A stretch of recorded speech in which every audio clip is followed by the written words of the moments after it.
പാഠം 380. ഒരു ബിരിയാണി ഉണ്ടാക്കിയ കഥ.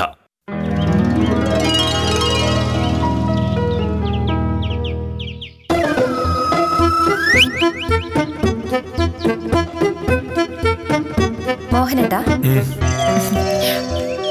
മോഹനേട്ടൻ സുലൈമാനിക്കയുടെ ഹോട്ടലിൽ പോയിട്ടുണ്ടോ? ഉണ്ട്. കഴിഞ്ഞ ആഴ്ച താലൂക്ക് ഓഫീസിൽ പോയപ്പോ ഉച്ചയ്ക്ക് ഊണ് കഴിക്കാൻ പറ്റില്ല. 12 മണിക്ക് താലൂക്ക് ഓഫീസിൽ ചെന്നിട്ട് ചർച്ചയെല്ലാം കഴിഞ്ഞ് തിരിച്ചിറങ്ങിയപ്പോ 3 മണി കഴിഞ്ഞായിരുന്നു. വിശന്നിന്റെ കണ്ണ് കാണാവയായിരുന്നു. അങ്ങനെ സുലൈമാനിക്കയുടെ കടയിൽ കയറി ബിരിയാണി കഴിച്ചു. ബിരിയാണിയോ? ഞാനോ? പിന്നെ ഞാൻ സുലൈമാനിക്കയുടെ കടയിൽ കയറി ഒരു ചായ കുടിച്ചു. ചായ മാത്രം കുടിച്ച വിശപ്പ് മാറും മോനേട്ടാ? ഒരു ദിവസം ഒരു ചായ മാത്രം കുടിച്ചാലൊക്കെ മതി. അല്ലാതെ പിശുക്കൊണ്ടല്ല. അല്ല, ഹോട്ടലുകളിൽ നിന്ന് കഴിക്കുന്ന ഭക്ഷണം പലപ്പോഴും നമ്മുടെ ആരോഗ്യത്തെ ബാധിക്കും ഭാമേ. അതുപോട്ടെ, നീ പോയി ചോദിക്കാനുള്ള കാരണം എന്താ? വിദ്യാലക്ഷ്മി ആഴ്ചയിൽ ഒരിക്കലെങ്കിലും സുലൈമാനിക്കയുടെ ഹോട്ടലിൽ നിന്ന് ബിരിയാണി കഴിക്കും. അത് അവള് പോയി വാങ്ങുന്നല്ലോ കേട്ടോ. സതീഷ് സാറ് കോളേജിൽ നിന്ന് വരുമ്പോ ബിരിയാണി വാങ്ങിക്കൊണ്ട് വരും. അതുകൊണ്ട് അവിടുത്തെ ബിരിയാണി അസൽ ബിരിയാണിയാണെന്നാ എല്ലാരും പറയണേ. നമ്മുടെ നാട്ടിൽ ഒരു ഹോട്ടലിലും അത്രയും രുചിയുള്ള ഒരു ബിരിയാണി കിട്ടില്ലെന്ന്. ഇന്ന് മോഹനേട്ടൻ വരുമ്പോ 2 ബിരിയാണി വാങ്ങിച്ചിട്ട് വരുമോ? ഇല്ല. ഇല്ലേ? അതെന്താ? വിദ്യാലക്ഷ്മിയുടെ ഭർത്താവ് അവൾക്ക് ബിരിയാണി വാങ്ങിക്കൊടുത്തതിന്റെ പേരിൽ ഇന്ന് നിനക്കും ഞാൻ ബിരിയാണി വാങ്ങി തന്നാൽ, നാളെ വിദ്യാലക്ഷ്മിയുടെ ഭർത്താവ് അവൾക്കൊരു ആനയെ വാങ്ങിക്കൊടുത്താൽ ഞാനും നിനക്കൊരു ആനയെ വാങ്ങി തരേണ്ടി വരില്ലേ? ആനയെ വാങ്ങിത്തരാനുള്ള കാശ് ഹേ മോഹനേട്ട കയ്യിലില്ല. എന്റെ മോഹനേട്ടാ, ആനയെ വാങ്ങുന്ന കാര്യമൊന്നുമല്ലോ ഞാൻ പറഞ്ഞത്. ഒരു ബിരിയാണി വാങ്ങുന്ന കാര്യമല്ലേ? ഒരു വീടാവുമ്പോ അങ്ങനെയൊക്കെയല്ലേ വേണ്ടത്? അല്ല, ഒരു വീടാകുമ്പോ വീട്ടിൽ താമസിക്കുന്ന ആൾക്കാർക്കുള്ള ഭക്ഷണം വീട്ടിൽ തന്നെ ഉണ്ടാക്കണം. വെറുതെ ഹോട്ടലിൽ നിന്ന് മായം കലർത്തിയ ഭക്ഷണം കഴിക്കേണ്ട കാര്യം എന്താണ്? മോഹനേട്ടൻ ഇങ്ങനെ എഴുതാപ്പുറം വായിക്കണേ. സുലൈമാനിക്കയുടെ ഹോട്ടലിൽ 1 മണി മുതൽ നീണ്ട ക്യൂ ആണ്. ബിരിയാണി കഴിക്കാനും വാങ്ങി വീട്ടിൽ കൊണ്ടുപോകാനും ഒക്കെ. നാട്ടിലുള്ള ആൾക്കാർക്ക് മുഴുവൻ കഴിക്കാമെങ്കിൽ പിന്നെ എനിക്ക് കഴിച്ചാലെന്താ? കഷ്ടം. എനിക്കൊരു ബിരിയാണി തിന്നാൻ കൊതിയാവുന്നു പറയുന്നത് 10 വയസ്സായ ഒരു കുട്ടിയാണെങ്കിൽ മനസ്സിലാക്കാമായിരുന്നു. നീ ഒരു കൊച്ചുകുട്ടിയൊന്നുമല്ലല്ലോ. ഭക്ഷണ സാധനങ്ങളോടുള്ള ആർത്തി ഉപേക്ഷിക്കേണ്ട പ്രായം കഴിഞ്ഞു. അല്ല മോഹനേട്ടാ,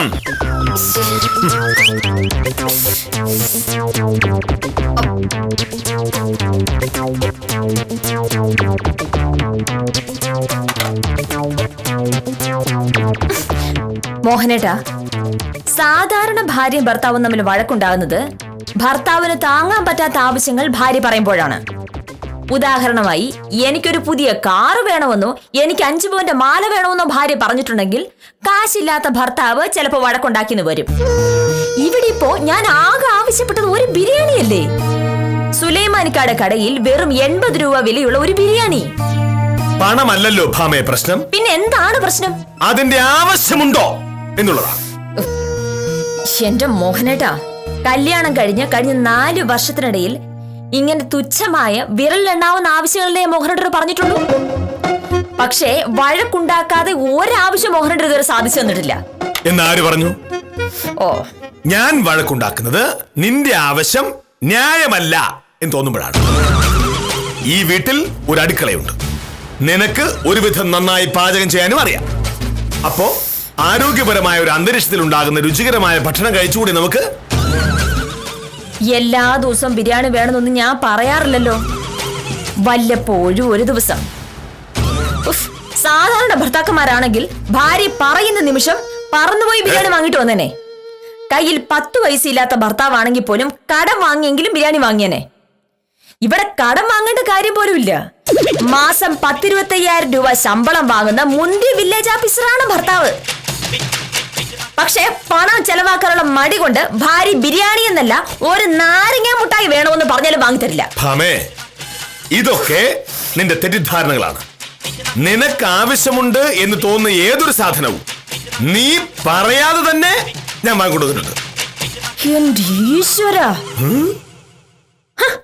അങ്ങനെ ഞാൻ പറയാതെ മോഹനേട്ടന് എനിക്ക് വാങ്ങി തന്ന ഒരു സാധനത്തിനെങ്കിലും പേര് പറയും? അതിപ്പോ അങ്ങനെ ചോദിച്ചാ ആ പറ. മെനിഞ്ഞാന്ന് മാധവൻകുട്ടിയുടെ കടയിൽ നിന്ന് 1 കിലോ പഞ്ചസാര ഞാൻ വാങ്ങിക്കൊടുത്തില്ലേ? വന്നില്ലേ? കൊള്ളാം, നല്ല ന്യായം. ഞാൻ ഒരു ദിവസം കുടിക്കുന്നത് ഒരേ ഒരു ചായയാണ്. അതിൽതാ ഇത്തിരി പഞ്ചസാര ഇട്ടാലായി. രാവിലെ 2ഉം വൈകിട്ട് 1ഉമായി ദിവസവും 3 ചായ കുടിക്കുന്ന മോഹനേട്ടന്റെ വയറ്റിലേക്കാണ് ബാക്കി പഞ്ചസാര മുഴുവൻ പോകുന്നത്. അതുകൊണ്ട് പഞ്ചസാര വാങ്ങിയത് എനിക്കാണെന്ന് പറയല്ലേ മോഹനേട്ടാ? അങ്ങനെയാണ്. വേറെ ഉണ്ട്. വേറെ എന്താണ്? ഒന്നുമില്ല.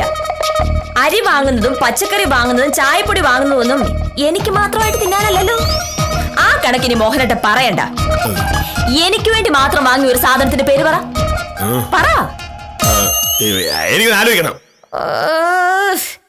ഗംഭീരമായിരിക്കുന്നു മോഹനേട്ടാ. 4 വർഷം കൂടെ താമസിച്ച ഭാര്യയ്ക്ക് വാങ്ങിക്കൊടുത്ത ഒരു സാധനത്തിന്റെ പേര് പറയാൻ ആലോചിക്കേണ്ടി വരുന്ന ലോകത്തിലെ ആദ്യത്തെ ഭർത്താവായിരിക്കും എന്റെ മോഹനേട്ടൻ. എന്തായാലും ഇന്ന് സുലൈമാനിക്കയുടെ കടയിലെ ബിരിയാണി എനിക്ക് കിട്ടിയേ പറ്റൂ.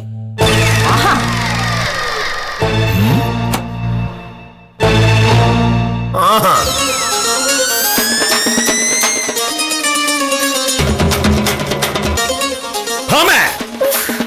സുലൈമാനിക്കയുടെ കടയിൽ നിന്ന് ഇന്നല്ല ഈ നൂറ്റാണ്ട് ഞാൻ ബിരിയാണി വാങ്ങി തരില്ല. നമുക്ക് നോക്കാം. മോഹനേട്ടന് വാശിയാണെങ്കിൽ എനിക്കും വാശിയാണ്. ഇത് വാശിയല്ലോ. പിന്നെ എന്താ? ഞാൻ ഒരു കാര്യം പറഞ്ഞതാ. ഗവൺമെന്റ് ഹോസ്പിറ്റലിലെ ഡോക്ടർ ഗുരുദാസിനെ അറിയാമോ? എനിക്കറിയാം. കഴിഞ്ഞ ആഴ്ച ഒരു ആധാരം പോക്കുവരവ് ചെയ്യാനായിട്ട് ഗുരുദാസൻ ഡോക്ടർ വില്ലേജ് ഓഫീസിൽ വന്നു. അപ്പൊ ഡോക്ടർ പറയുക, ലോകത്ത് പട്ടിണി കിടന്ന് മരിക്കുന്നവരുടെ 3 ഇരട്ടി ആളുകൾ ഭക്ഷണം കഴിച്ചു മരിക്കുന്നു എന്ന്. നീ ഈ പറഞ്ഞ സുലൈമാനിക്കട കടയിൽ കിട്ടുന്നത് പോലെ രുചിയുള്ള ബിരിയാണിയൊക്കെ വാങ്ങിത്തിന്ന് രോഗികളായിട്ടാണ് അവരൊക്കെ മരിക്കുന്നത്. മോഹനേട്ടാ, ഒരു ബിരിയാണി വാങ്ങി തരാമോ എന്ന് ചോദിച്ചതാണോ മോഹനേട്ടൻ ഇങ്ങനെയൊക്കെ പറയാ? പണ്ട് കാലത്ത് നമ്മുടെ ആളുകൾ വീട്ടിലുണ്ടാക്കുന്ന ഭക്ഷണം മാത്രം കഴിച്ചിരുന്ന കാലത്ത് ആളുകൾക്ക് ഷുഗറും പ്രഷറും കൊളസ്ട്രോളും ഒന്നും ഉണ്ടായിരുന്നില്ല. പക്ഷേ അതൊക്കെ മറന്ന് നമ്മുടെ നാടിന്റെ രീതിക്കും കാലാവസ്ഥയ്ക്കും പറ്റാത്ത ഭക്ഷണം കഴിച്ചു തുടങ്ങിയതോടുകൂടിയാണ് ആളുകൾ കൂട്ടത്തോടെ രോഗികളാകാൻ തുടങ്ങിയത്. ഒരു ബിരിയാണി കഴിച്ചിട്ട് ഞാൻ അങ്ങ് ചാകുകയാണെങ്കിൽ അങ്ങ് ചത്തുപോട്ടെ. എന്തായാലും അസുഖം വരുമെന്ന് പേടിച്ച് വില്ലേജ് ഓഫീസറെ പോലെ ഉമിനീര് വിഴുങ്ങി ജീവിക്കാൻ എന്നെ കിട്ടില്ല. ഭാമേ, ഒരാൾക്ക് ജീവിക്കാൻ ആവശ്യമുള്ളതിൽ കൂടുതൽ ഒരു തരി ഭക്ഷണമകത്ത് ചെന്നാൽ അത് വിഷമാണ് എന്ന് സോക്രട്ടീസ് പറഞ്ഞിട്ടുണ്ട്. ഒരു ബിരിയാണി എന്ന് പറഞ്ഞാൽ ഒരു പ്ലേറ്റ് വിഷം എന്നാണ്. ഈ സോക്രട്ടീസ് എന്ന് പറയുന്ന മഹാൻ മരിച്ചുപോയിട്ട് വർഷം 2500 കഴിഞ്ഞു. ജീവിതകാലം മുഴുവനും ചിട്ടയായി ആഹാരം കഴിച്ചിട്ടും അങ്ങേർക്ക് അവസാനം വിഷം കഴിച്ച് മരിക്കാനായിരുന്നു വിധി. അത് ഇതും കൂടി കടത്താൻ നോക്കണ്ട. നീ എന്തൊക്കെ പറഞ്ഞാലും ഞാൻ നിനക്ക് ബിരിയാണി വാങ്ങി തരില്ല. അപ്പൊ പിന്നെ എനിക്കും വാശിയാണ് മോഹനേട്ടൻ. മോഹനേട്ടനെ കൊണ്ട് ഒരു ബിരിയാണി വാങ്ങിപ്പിക്കാൻ ഞാൻ എന്തും ചെയ്യുമെന്ന് സത്യഭാമ പറഞ്ഞാൽ എന്തും ചെയ്യും എന്ന് തന്നെയാണ് അർത്ഥം. നീ എന്തൊക്കെ ചെയ്യും? ഒരു ബിരിയാണിക്ക് വേണ്ടി മോഹനേട്ടനെ ഡൈവോഴ്സ് ചെയ്യാൻ പോലും ഞാൻ തയ്യാറാണ്. ആഹാ, ഓഹോ, എനിക്ക് അന്ന് കാണണമല്ലോ സാറേ.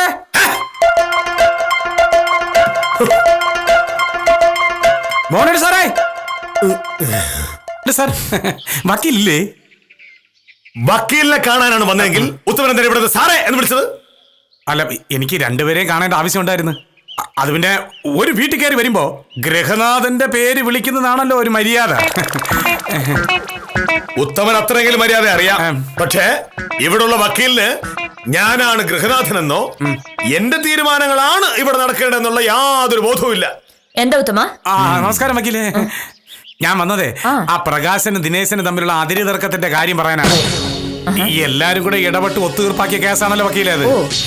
എന്നിട്ട് ഇന്നലെ രാത്രി ദിനേശൻ പ്രകാശന്റെ സ്ഥലത്തേക്ക് കയറ്റി വെച്ച് മതിൽ കെട്ടി.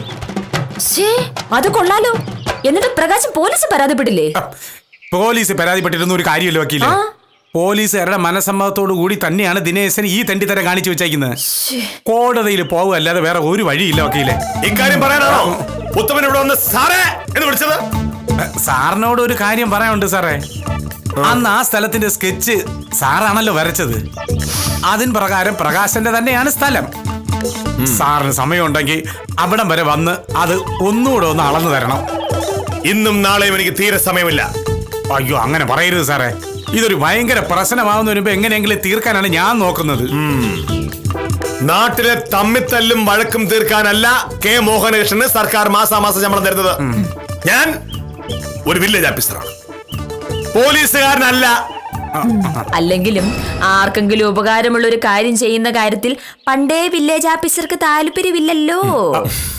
സ്വന്തം ഭാര്യ ഒരു ബിരിയാണി വാങ്ങിത്തരുന്ന കാര്യം പറയുമ്പോ പിശുക്ക് കാരണം അത് പറ്റില്ല എന്ന് പറയുന്ന ആളാണ് ഈ നാട്ടുകാർക്ക് ഉപകാരം ചെയ്യാൻ പോണത്. ബിരിയാണി വാങ്ങാൻ എന്തായാലും വക്കീലെ പാട്? എന്നോടൊരു വാക്ക് പറഞ്ഞാ പോരെ, ഞാൻ ബിരിയാണിയുമായിട്ട് ഇങ്ങോട്ട് പറന്നെത്തൂലേ.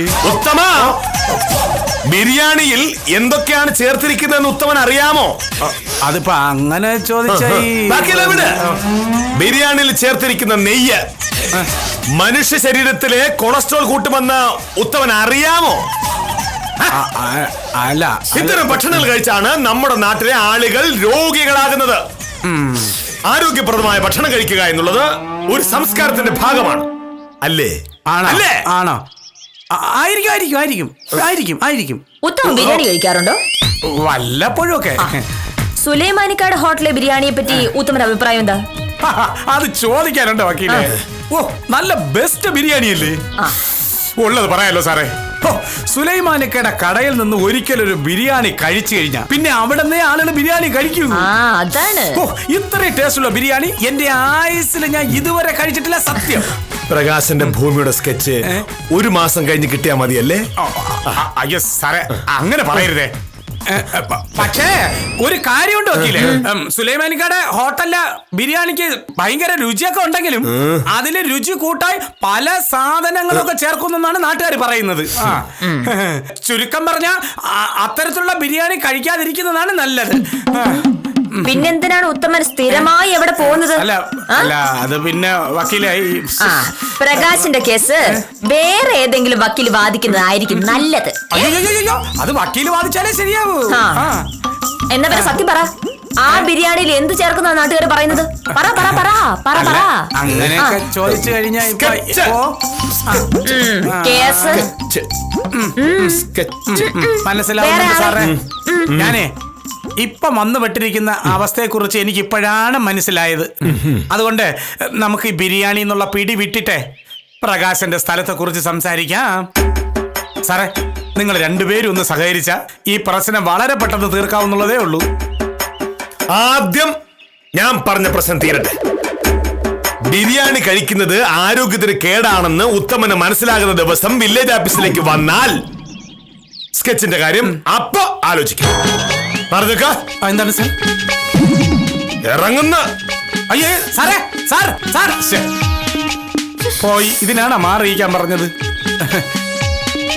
വക്കീലെ, നിങ്ങൾ ബുദ്ധിയും ബോധമൊക്കെ ഉള്ള രണ്ടാളുകളല്ലേ? നഴ്സറി പിള്ളേര് വഴക്ക് കൂടുന്ന പോലെ ഒരു ബിരിയാണിക്ക് വേണ്ടി രണ്ടുപേരും കൂടെ വഴക്കൂടുകയെന്ന് വെച്ചാ വഴക്കുണ്ടാക്കാതെ ബിരിയാണി കിട്ടില്ല. പിന്നെ ഞാൻ എന്ത് ഉത്തമ? വക്കീൽ എത്ര ബിരിയാണി വേണം? ഞാൻ വാങ്ങിച്ചോണ്ടൊരു ഇതെന്താണ് ഉത്തമൻ അറിയാമോ? ഇത് താലിയല്ലേ? ഇത് എന്റെ കഴുത്തിൽ കെട്ടിയത് ഉത്തമനല്ലല്ലോ. ഞാനൊന്നുമല്ല. ഒരു ബിരിയാണി വാങ്ങി തിന്നാനുള്ള കാശൊക്കെ എന്റെ കയ്യിലുണ്ട്.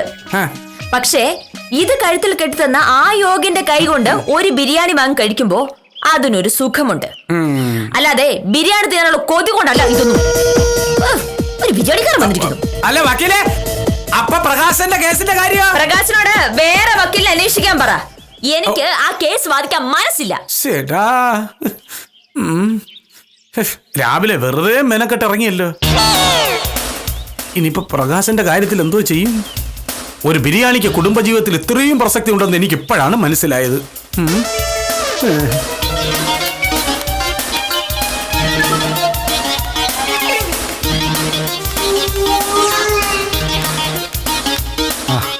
നമസ്കാരം സാറേ. നമസ്കാരം. ഞാൻ സാറിന്റെ വീട്ടിലേക്ക് വരികയായിരുന്നു. എന്താ കാര്യം? വക്കീലിനെ ഒന്ന് കാണണം. വക്കീലിനെ കാണണമെങ്കിൽ വക്കീൽ ഓഫീസിൽ പോയാ പോരെ? വക്കീലിനെ വീട്ടിൽ പോയി കാണേണ്ട കാര്യം എന്താണ് ഗോവിന്ദൻകുട്ടിക്ക്? സാറിനറിയാലോ, എന്റെ ഡൈവോഴ്സ് കേസ് വാദിക്കുന്നത് വക്കീലാ. ഒന്ന് രണ്ട് കാര്യങ്ങൾ പറയാനുണ്ടായിരുന്നു. ഗോവിന്ദൻകുട്ടിയെ ഞാനും ഒന്ന് കാണാനിരിക്കായിരുന്നു. ഗോവിന്ദൻകുട്ടി, ഈ വിവാഹമെന്നും കുടുംബജീവിതം എന്നൊക്കെ പറയുന്നത് കുട്ടിക്കളിയല്ല. കല്യാണം കഴിഞ്ഞവർ എങ്ങനെയും ഒരുമിച്ച് പോകാനാണ് ശ്രമിക്കേണ്ടത്. ഞാനല്ലല്ലോ സാർ പ്രശ്നം ഉണ്ടാക്കിയത്, അവളല്ലേ. ആരുടെ ഭാഗത്താണ് ശരി, ആരുടെ ഭാഗത്താണ് തെറ്റ് എന്നുള്ളതല്ല പ്രശ്നം. ഭാര്യയും ഭർത്താവും ആകുമ്പോ അല്ലറ ചില്ലറ വഴക്കൊക്കെ ഉണ്ടാവും. ഉടനെ ബന്ധം പിരിയാനല്ല നോക്കേണ്ടത്.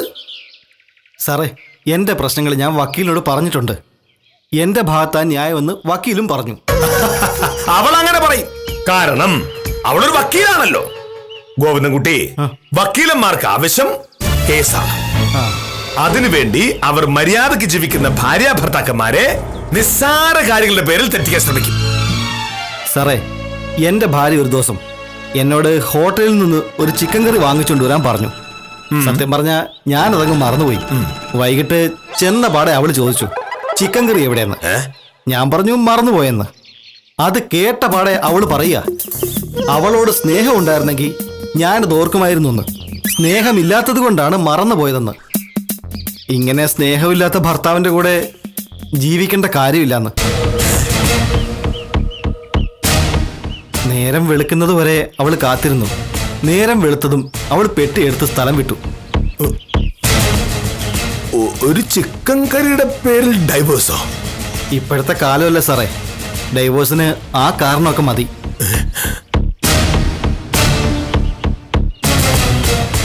ഇത് നേരത്തെ അറിയാമായിരുന്നെങ്കിൽ ഞാൻ അവൾക്ക് ഒന്നല്ല 10 ചിക്കൻ കറി വാങ്ങിച്ചു കൊടുത്താനെ.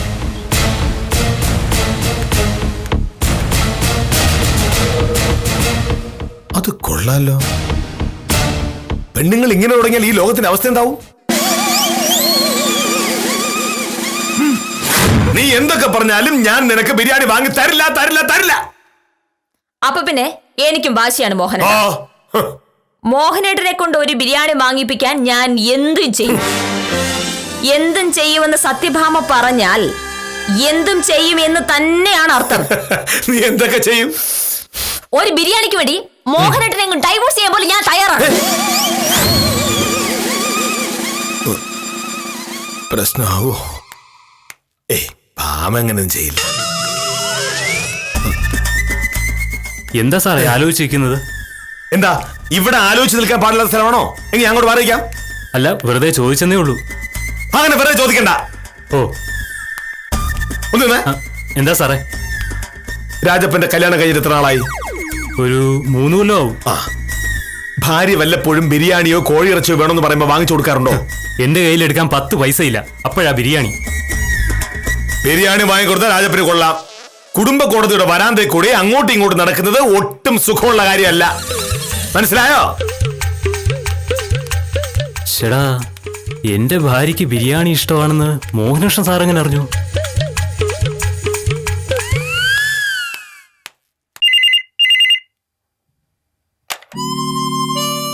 ഹലോ, അതെ, മോഹനേട്ടൻ വന്നില്ലല്ലോ.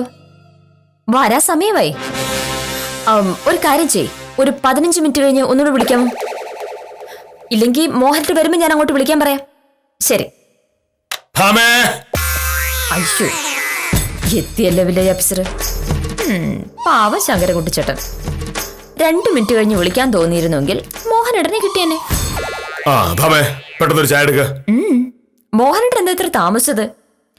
ആ ശങ്കരൻകുട്ടിച്ചേട്ടൻ വിളിച്ചിരുന്നു. 15 മിനിറ്റ് കഴിഞ്ഞ് വിളിക്കാൻ ഞാൻ പറഞ്ഞിട്ടുണ്ട്. അയാളുടെ ഒരു വരുമാന സർട്ടിഫിക്കറ്റിന്റെ കാര്യത്തിനായിരുന്നു. അത് വലിയ അത്യാവശ്യമൊന്നുമില്ല. എന്താണ്?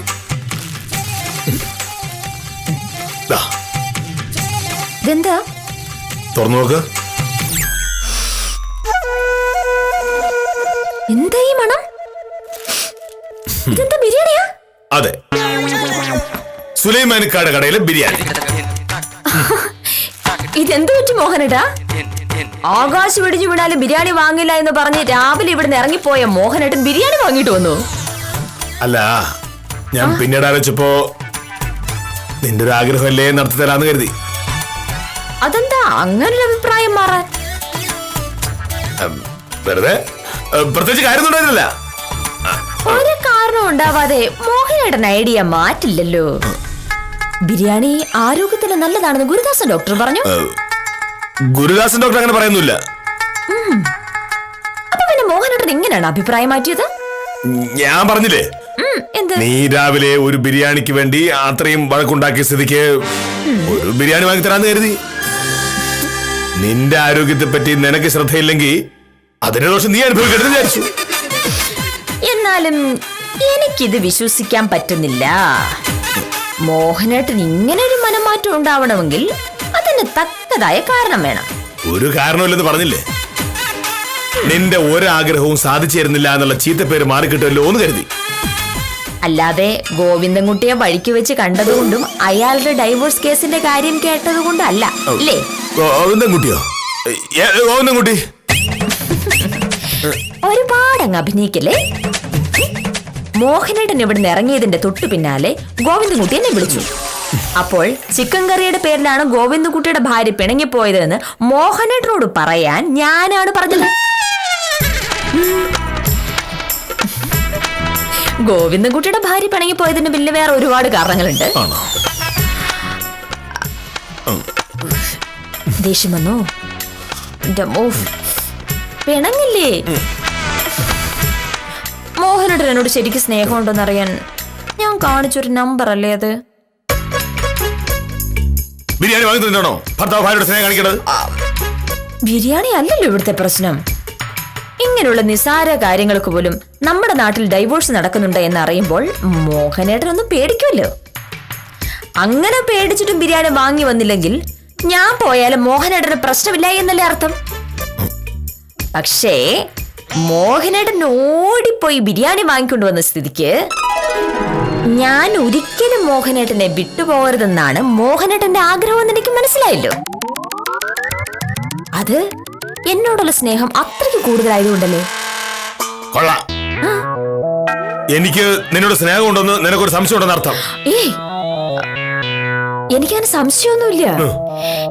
എന്നാലും എന്റെ ഒരു ധൈര്യത്തിന് ഞാനൊരു പരീക്ഷ നടത്തി നോക്കിയതാ. സോറി, പിണങ്ങല്ലേ പ്ലീസ്. ഈ മനസ്സ് നിറയെ എന്നോടുള്ള സ്നേഹാന്ന് എനിക്ക് അറിഞ്ഞൂടെ?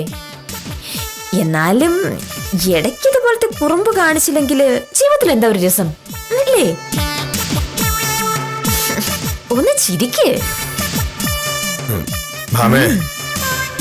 ഇനി ഈ ജന്മത്ത് നിനക്ക് ഞാൻ ബിരിയാണി വാങ്ങി തരില്ല.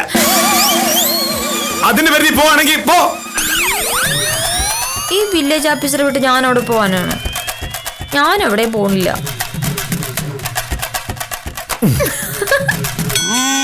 പറയുമ്പോൾ വലിയ ധൈര്യശാലിയൊക്കെ ആണെങ്കിലും സത്യഭാമയുടെ ചില വിരട്ടുകളിൽ വില്ലേജ് ഓഫീസർ വീണുപോകും എന്നതാണ് സത്യം. അടിക്കുമ്പോൾ മർമ്മത്ത് തന്നെ അടിക്കണമെന്നതാണ് ശാസ്ത്രം.